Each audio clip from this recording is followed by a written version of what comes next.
तो ओपन कैमरे में ये वर्दी वाले पूरी तरह से बेनकाब हो गए और उसके बाद मुंह छिपाते नजर आए, बात से मुंह चुराते नजर आए। लेकिन सवाल यही खड़ा होता है कि आखिर अपने ईमान से गद्दारी करने वाले इन लोगों पर अब तक लगाम क्यों नहीं लगाई गई। प्रबल सवाल यही खड़ा होता है कि लोग इतने दिनों से लाखों रुपए कमा रहे हैं और दिल्ली में, जो कि देश की राजधानी है, बेखौफ होकर अपना धंधा चला रहे थे। देखिए चंदन, आपकी बात बिल्कुल सही है। मैंने पहले भी जैसे कहा कि चूंकि इसमें इतना पैसा इन्वॉल्व है और इसमें किसी को बहुत ज्यादा एक कमरे में इसको चलाना है, तो कोई बहुत लोगों की नजर इस पर पड़ती नहीं, गुपचुप तरीके से चलता है और इसमें रिटर्न बहुत ज्यादा, मॉनेटरी जो गेन है वो बहुत ज्यादा है। ये वजह से दिल्ली पुलिस के लोग इसको कर रहे थे। मैं आयुष से बात पूछना चाहूंगा। आयुष, जब आपने 5 लोगों को, जिसे कहें स्पाई कैंप पे इस धंधे में शामिल 5 पुलिस वालों को पकड़ा, उसके बाद ऑन कैम गए, 3 लोग मिले, क्या उनका रुख रहा जब आपने उनसे कहा कि देखिए आप एक सेक्स रैकेट चलाने के लिए हम आपको स्पाई कैंप पे रिकॉर्ड कर चुके हैं, अब आपका क्या कहना है? तो क्या उनका रिएक्शन किस तरह के था? क्या उनकी आंख उसी तरह से कायम थी या वो कुछ उनको इस बात का एहसास हुआ कि नहीं, उन्होंने कुछ गलती की और ये गलती नहीं होनी चाहिए? देखिए, एक बहुत बड़ा ड्रास्टिक डिफरेंस नजर आया प्रबल। मैं बता दूं, जैसा कि मैंने आपको पहले भी बताया था कि ये डबल फेस है पुलिस का। जब हम ओपन कैंप लेकर के गए तो उनके पैरों तले जमीन खिसक गई, उनके चेहरे का रंग उड़ गया और आपने देखा होगा कि कैसे इधर उधर की बातें करने लगे और भागने लगे। जाहिर तौर पे इन लोगों को ये उम्मीद नहीं थी कि ये इतना बड़ा ऑपरेशन होगा और इसमें इतना बड़ा इन्वेस्टिगेशन हो जाएगा। तो जब हम ओपन कैंप लेकर के गए तो ये बिल्कुल एकदम बौखला गए। इसमें से जो एसआई जो थे इसमें रंगलाल, वो इनफैक्ट हमको एसएचओ के दफ्तर तक भी ड्रैग करने के लिए बोल रहे थे कि आप वहां पर चलिए, अंदर बात होगी। पर क्योंकि लाइव इंडिया का मकसद एकदम साफ था, हम हर उस दरवाजे को हमने खटखटाया जहां पर हमें जाना चाहिए था, सत्यता जानने के लिए और जानकारी देने के लिए। तो एक टोटल मैंने आपको बताया कि एक आयुष, मेरा आपसे दूसरा सवाल है, क्योंकि इस पूरे स्टिंग ऑपरेशन में एक अहम किरदार है, वो है राजवीर चौधरी।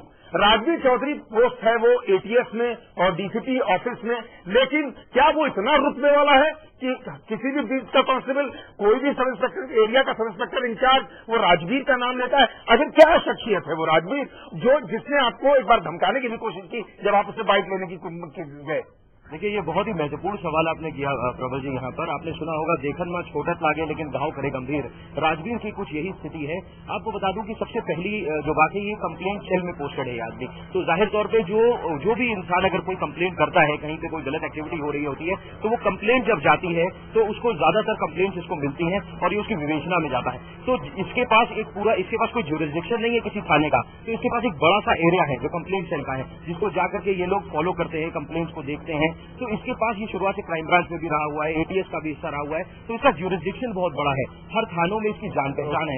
और इसकी वजह से क्या है कि इसका जो नेटवर्क है वो बहुत फैला हुआ है। इस वजह से इस धंधे में जो लोग हैं, दलाल से लेकर के पुलिस वाले भी, वो ये कहते हैं कि राजवीर के बिना ये काम नहीं हो सकता, क्योंकि कहीं थाना सेट है, चौकी सेट है, बीट सेट है, लेकिन अगर राजवीर सेट नहीं है तो काम नहीं बन सकता। तो इसमें यह माना जा सकता है कि राजवीर जो है वो, क्योंकि कैमरे में भी उसने बोला कि तकरीबन 14-15 साल से उस लाइन को डील कर रहा है, तो आप समझ सकते होंगे उसका लेवल ऑफ कॉन्फिडेंस आपने देखा होगा स्क्रीन पे, खुफिया कैमरे पे, कि किस तरीके से वो ओपनली सड़क पे खड़े होकर के बात कर लेता है किसी से भी। तो यहाँ ये दर्शाता है कि कितना बेखौफ है, इसका नेटवर्क कितना तेज है और बिना राजवीर के सहमति के कहीं पे कोई भी काम हो नहीं सकता। हाँ आयुष, आपने एक बहुत अच्छा स्टिंग ऑपरेशन किया। हम सभी, मैं लाइव इंडिया की तरफ से आपको इस बात के लिए बधाई देता हूं कि एक आपने जो नासूर दिल्ली पुलिस के अंदर है उसको बाहर लाने की कोशिश की और आपकी कोशिश रंग भी ला रही है। मुकदमा दर्ज होगा उन लोगों के खिलाफ। अब मैं सुनना भाती से जानना चाहूंगा, भाती जी आखिर आप बताएं, आपने देखा है पूरी एक चेन देखी, कंप्लेंट सेल से शुरू होती है और वो आती है थानों तक, बीट तक, आखिर क्या है ये वाकई इस तरह से? आप जब कानून मंत्री से ये रैकेट चल रहा था या इसमें ये एक वन ऑफ इंसिडेंट है? वन ऑफ इंसिडेंट नहीं हो सकता बिकॉज अब अगर आप देखें तो जिस लहजे में आदमी ये सारे बात कर रहे हैं, अभी तक उनके पैरों में नहीं पड़े। आयुष के पैरों में पड़ जाने चाहिए थे अगर मामला वहीं तक होता। मामला वहां तक नहीं है, मामला बहुत आगे तक है।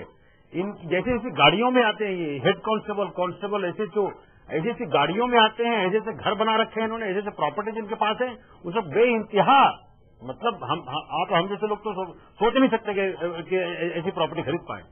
बात यहाँ पे कुल मिला के ये उठती है कि आज दिल्ली पुलिस क्या इन 5 लोगों तक इसको सीमित रखेगी कि या इसका इन्वेस्टिगेशन इस कदर होगा कि जो प्रॉपर्टी डीलर जो कुछ इन्वॉल्व पाए गए, जो ऑफिसर्स इन्वॉल्व पाए गए, उन सबकी मोबाइल फोन्स को सीज करके, उनके प्रॉपर्टीज को सीज करके, उनके घर में छापे मार के सारे कागजात, मोबाइल नंबर सब निकालें और इसके तह तक जाएं कि इनकी पकड़ कहां तक है। मैं आपको याद दिला दूं कि खिड़की एक्सटेंशन में जो लेडी चला रही है उनका नाम है चौधराइन प्रॉपर्टीज, और चौधराइन प्रॉपर्टीज को आज पुलिस एक विटनेस बना करके उस केस में खड़ा करके रखी है।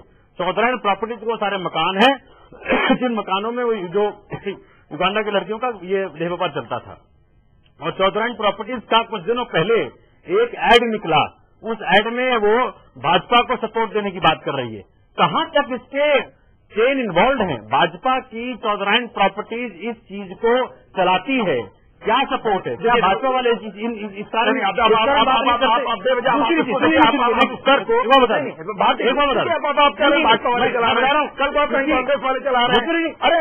कुछ प्रॉपर्टीज जिनको कुछ लोग हैं वो बता रहा हूँ, मैं आपको बता रहा हूँ, भाजपा और कांग्रेस के नेता भी कुछ इसमें सम्मिलित हैं, इसमें प्रॉपर्टी डीलर भी कुछ न कुछ सम्मिलित हैं, इसमें कुछ न कुछ घूम फिर कर आ जाती है। ये सारा नेटवर्क है साहब, इस नेटवर्क को क्रैक करना बहुत जरूरी है। और इस नेटवर्क को क्रैक तभी आप कर सकते हैं जबकि मैंने जैसे पहले बात करी कि स्पेशल इन्वेस्टिगेटिंग टीम बने जिसमें इस देश के वो पुलिस अधिकारी सम्मिलित हों जिनका दामन साफ है, और तभी बात बनेगी, नहीं तो नहीं बनेगी। और मैं इस देश की गृह मंत्रालय से, माननीय प्रधानमंत्री से गुजारिश करता हूं, सारे पॉलिटिकल पार्टीज के मित्रों से गुजारिश करता हूं कि इसकी डिमांड करें, एसआईटी बने, दिल्ली पुलिस इन्वेस्टिगेट ना करे, इसकी इन्वेस्टिगेशन ऐसी हो कि दूध का दूध पानी का पानी साफ हो। क्या वाकई ऐसा है कि पुलिस खुद अपने इन दागियों की जांच नहीं कर सकती, पड़ताल नहीं कर सकती, क्योंकि कहीं न कहीं छवि पर असर पड़ेगा। इसके लिए कहीं न कहीं पुलिस से हटकर एजेंसीज को जांच करने की जरूरत है, या फिर वाकई पुलिस इतनी सक्षम है कि इन लोगों को कड़ी से कड़ी सजा देकर सबक दे सके? देखिए, मुझे इस समय एक पंजाब की कहावत याद आ रही है, पुलिस को मारे करतारा या मारे पुलिस वाला। ये जो है इसमें कोई शक नहीं है कि अगर दिल्ली पुलिस से आप चाहते हैं कि कार्रवाई हो तो वो कार्रवाई काफी सख्त होगी और इसमें जो है दूध का दूध पानी का पानी हो जाएगा। इसमें दिल्ली पुलिस के जो और अफसर हैं जो कि अच्छे कार्यकर्ता हैं, वो इस काम को जो है वो ठीक तरह से उनको मेरे ख्याल से कल सवेरे तक ही ये जिम्मेवारी दे दी जाएगी कि ये तहकीकात इनको की जाए और ये जल्दी से जल्दी जो है ये पर्दाफाश जो है ये और हद तक जो है ये बढ़ के आपके सबके सामने आ जाएगा। और दिल्ली पुलिस जो है वो जरूर कामयाब होगी और आपका जो कॉन्फिडेंस है वो रिस्टोर करेगी। जी प्रबल, कहीं ऐसा तो नहीं कि ये बीमारी इतनी लाइलाज हो चुकी है कि पुलिस को भी मालूम है कि इसके ऊपर पूरी तरह काबू नहीं पाया जा सकता और जितना दबा के रखा जाए इस आग को कालीन के अंदर उतना अच्छा है? देखिए, मुझे ये तो लगता है कि ये जो 4-5 लोग हैं जिनका हम लोगों ने बेनकाब किया है, इनके खिलाफ तो कार्रवाई हो जाएगी। लेकिन एक अहम सवाल कि आखिर ये पैसा क्या वाकई इन 5 लोगों तक ही सीमित हो जाता था या ये पैसा ऊपर तक जाता था? और अगर आप चाहते हो कि ये नासूर को जड़ से खत्म किया जाए तो उसके लिए जरूरी है कि इससे जो पैसा उगाही हो रही थी उसके बेनिफिशियरी कौन कौन है और क्या वाकई दिल्ली पुलिस उन बेनिफिशियरी तक भी पहुंच पाएगी। अगर वो बेनिफिशियरी अभी मुझे नहीं मालूम कौन है, अगर वो कोई बड़ा डीसीपी हो, कोई ज्वाइंट सीपी हो या कोई भी हो, अगर कोई नेता हो या किसी भी दल का हो, अगर वो बेनिफिशियरी है, उस रैकेट को वो प्रोटेक्शन दे रहा है, तो क्या दिल्ली पुलिस इन 5 के अलावा भी उन बेनिफिशियरी तक पहुंच पाएगी? क्योंकि इन्वेस्टिगेशन तभी पूरा होगा जब आप इसकी जड़ तक जाएं और एक बार अगर आप इसे जड़ से उखाड़ के फेंक देंगे तो मुझे नहीं लगता कि आप कोई दोबारा कोई दूसरा पुलिस वाला हिम्मत करेगा इसको आगे बढ़ाने की। जी, जाहिर सी बात है कि इस ऑपरेशन खाकी की वजह से जो पुलिस वाले बेनकाब हुए हैं उसके बाद देश भर में हड़कंप मच गया है और अब इस पर गृह मंत्रालय ने भी दिल्ली पुलिस से रिपोर्ट तलब की है। महिला आयोग ने कार्रवाई की मांग की है। आम आदमी पार्टी और बीजेपी ने इस मामले पर कांग्रेस से जवाब भी तलब किया है। एक बात और मैं कह दूं, चूंकि ऐसे धंधों में बहुत सारी निर्दोष लड़कियां धकेली जाती हैं। जी, इसमें बहुत बड़ा मामला ये उठता है कि उन लड़कियों को क्या होगा जिनको एक्सप्लॉइट किया जा रहा है। कुछ पिम्प्स होंगे, कुछ दलाल होंगे जो ऐसे धंधे चलाते हैं, वो उन बेचारियों को तो खाने को खाना नहीं मिलता, पैसे क्या मिलेंगे। ये तो कुछ बेनिफिशियरीज इसके ऐसे हैं जिनके तह में पहुंचे बगैर इस धंधे को बंद नहीं कर सकते। कुछ बच्चियां जो बाहर से आती हैं दिल्ली को बड़ा मान करके यहाँ हमें जॉब मिल जाएगा, हमें यहाँ की पढ़ाई अच्छी होगी, उन बच्चियों को जानबूझ करके ऐसे धंधे में फंसाते हैं और उसके बाद धकेल देते हैं। जो एक बार धंधे में चला गया वो निकल नहीं पाता है। इसकी गहरी जांच होनी चाहिए और सारे महिला संगठन उन सब आगे आए, इसकी जांच करें, इस पे धरना दें, प्रदर्शन दें, और मैं सबको आह्वान करता हूं कि इसको बगैर सॉल्व कराए चुप न बैठे। तो इसको राजनीति से हट करके समाज सेवा के तौर पर लिया जाएगा भारती जी। सवाल ये भी होता है कि राजनीति अगर आप लोग शुरू करेंगे तो फिर तो आम आदमी पार्टी ना पहले ना करेगी। ये बहुत ही सेंसिटिव मामला है।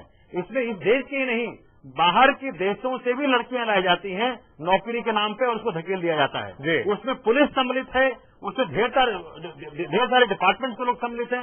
मैं सबका नाम नहीं लेना चाहूंगा इस वक्त, लेकिन इसकी अगर इसकी गहरी जांच हुई तो दूध का दूध, पानी का पानी आएगा कि कौन कौन सम्मिलित है, कौन से नेता सम्मिलित है, कौन पुलिस वाले सम्मिलित है। भारती जी, आपने बहुत अहम बात उठाई है प्रबल। जो बात इन्होंने उठाई है कि ये एक छोटा लक्षण नहीं है, बल्कि ये एक बड़ी बीमारी है जिसमें कि ह्यूमन ट्रैफिकिंग भी आती है। और यूनिसेफ की रिपोर्ट के मुताबिक वेश्यावृत्ति का अड्डा बन चुका है भारत, जिसमें बाल वेश्यावृत्ति जो है ये भी काफी ज्यादा है और आधे से ज्यादा कारोबार भारत में है। ये आखिर चंदन, मैं यही पहले ही कह रहा था, ये क्यों हो रहा है? ये इसलिए हो रहा है कि इसमें पैसा बहुत इन्वॉल्व है। मैंने किस्सा भी बताया कि 8 साल पहले एक टीम पकड़ा गया जो 400 करोड़ का धंधा करता था।